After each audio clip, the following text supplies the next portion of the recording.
شادی شدہ ہو جائیں اور تو فری ہو جائے، تب تک ہم تیرا انتظار کریں، پھر تو نماز پڑھے گا، ہم پر احسان چڑھائے گا۔ اے محمد صلی اللہ علیہ وسلم، آپ مومن مرد اور مومن عورتوں کو دیکھیں گے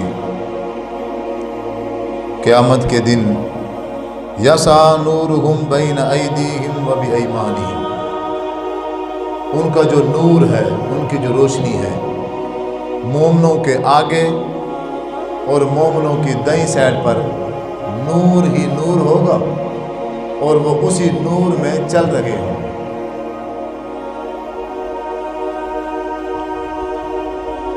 کل قیامت کے دن جہنم کے اوپر ایک پل رکھ دی جائے گی، اور اس پل کا نام ہے پل صراط۔ بندہ جنتی ہے یا جہنمی ہے، ہر بندے نے اس پل کو کراس ضرور کرنا۔ جہنمی ہے تو پل صراط پہ آ کے پھر نیچے گر جائے گا، اگر جنتی ہے اللہ کی رحمت سے وہ پل صراط کراس کر کے پھر جنت میں چلا جائے گا۔ اب پل صراط جہنم کے اوپر ہے اور وہاں اندھیرا ہے، ایک تو وہ بریک ہے، دوسرا وہاں اندھیرا ہے۔ اب آپ اندازہ لگائیں کہ جگہ تنگ ہو اور ہو بھی اندھیرا، اب بندہ وہاں چلے گا کیسے؟ اس پل صراط کو بندہ کراس کیسے کرے گا؟ اب اس پل صراط کو کراس کرنے کے لیے ہم سب کو ایک نور کی ضرورت ہوگی، ایک روشنی کی ضرورت ہوگی، تاکہ روشنی ہو جائے، نور ہو جائے۔ پھر اس نور اور روشنی کی وجہ سے ہمیں وہ پل صراط نظر آئے، پھر احتیاط سے پاؤں رکھ کے ہم اس پل صراط کو کراس کریں۔ اب یہ مومن مرد اور مومن عورتیں، اب یہ اسی پل صراط کے پاس ہے، ان کے آگے بھی نور ہے، ان کے دائیں سائڈ پہ بھی نور ہے، روشنی روشنی ہے، نور ہی نور ہے۔ اب وہ اسی روشنی اور نور میں اپنے پل صراط کراس کر رہے ہیں۔ بشراکم اليوم، اعلان کیا جائے گا، بشراکم اليوم، آج خوشخبری ہے تمہارے لیے، اے مومن مردوں اور مومن عورتوں، تمہارے لیے خوشخبری کا اعلان ہے۔ جنات تجری من تحتها الانہار، تمہارے لیے جنت ہے جس کے نیچے نہریں بہتی ہیں، خالدین فیہا، اسی میں تم ہمیشہ رہو گے، ذالک هو الفوز العظیم، یہ ہے سب سے بڑی کامیابی کہ بندہ جہنم سے بچا لیا جائے اور جنت میں داخل ہو جائے، اس سے بڑی اور کوئی کامیابی نہیں۔ یوم یقول المنافقون والمنافقات، وہ مومن مرد تھے، مومن عورتیں تھیں، اب یہ کون ہیں؟ اب یہ منافق مرد ہیں اور منافق عورتیں ہیں۔